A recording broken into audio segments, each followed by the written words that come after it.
All right, guys. So obviously we have Nvidia's earnings this upcoming week, Wednesday, and that's going to dictate where these AI and semiconductor stocks go. Okay, because they're the AI bellwether, having a big weighting in the indexes. Obviously, I do believe they can beat and raise one more quarter. It's all about the guidance, as we know, and the comparables will be a little more challenging year over year for next quarter. Okay, but I do believe they can still beat expectations. The question is by how much, okay? And the price reaction of the stock, it's anyone's guess.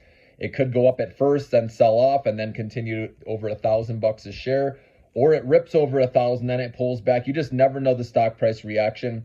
But if you bought this stock a while ago, just keep holding. I believe it's gonna do okay through this earnings report. Okay, one more report, I believe, until the next earnings report. Then I think it's gonna show some declining or decelerating growth as like AMD takes maybe a little bit of market share, and they obviously AMD can charge lesser price than Nvidia, so Nvidia will probably have to lower their costs a little bit. So I believe eventually AMD will take some market share. Like I said, they're not going to Nvidia's not going to have as high of profit margins because they're going to have to lower their prices a little bit. And at that point, I think the stock will take a breather, but it's still going to be a long-term hold in my opinion.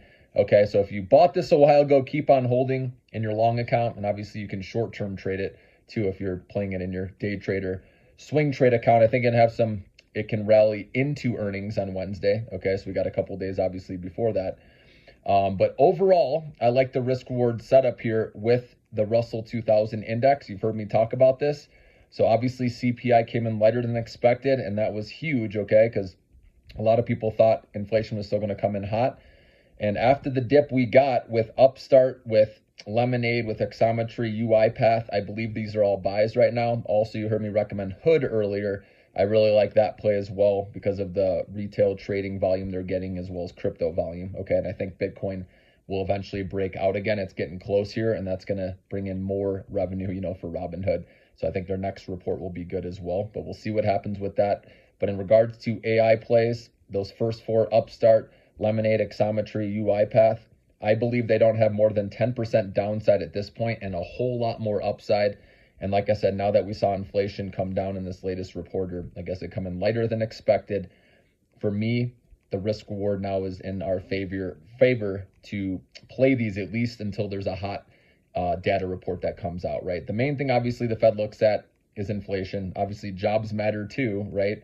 But inflation is the big one, and we don't have those reports again, okay, until PCE inflation, which you always want to look ahead and know when that's coming, right?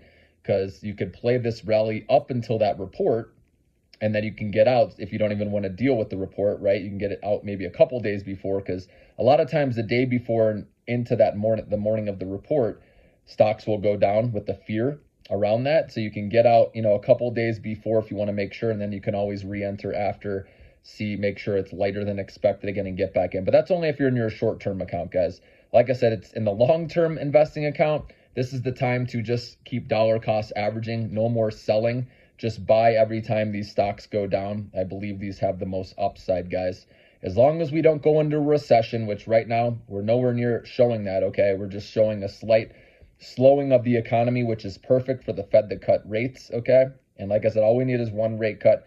That's going to help these interest rate sensitive stocks like Upstart, Lemonade, Exometry, and UiPath, remember, with Europe likely to cut before the US, and UiPath having a big presence with their operations in Europe, I believe that stock will get a lift earlier than others because of that. Okay, so that's why I like that play. And again, robotic process automation. You already know I already gave you a description of these companies and why I'm invested in them. And remember, they do have higher risk, they're higher volatility, especially Upstart. That one moves around crazily. Okay, so know that if you're going to hold this, right, you want to stay away from your account and just handle the swings. And like I said, buy the dips along the way. And again, don't put in any more than you can afford to lose. Obviously, a small position in these, okay, can make you a lot of money if you keep holding long.